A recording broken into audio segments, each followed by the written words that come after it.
In this question, you have to identify the statement which is not true regarding gel electrophoresis technique. Option A, the separated DNA fragments are stained by using ethidium bromide. Now this is true.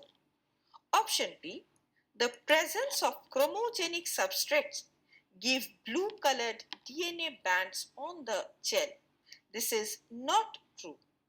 In gel electrophoresis, ethidium bromide causes the DNA bands to fluoresce orange under UV light, not blue.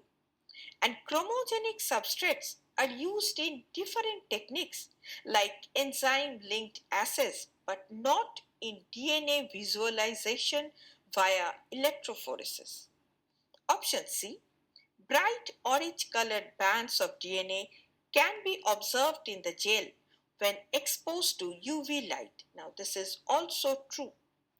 Option D, the process of extraction of separated DNA strands from gel is called elution.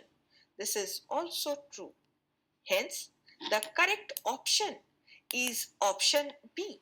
Options A, C, and D are not correct options because they are true regarding gel electrophoresis technique.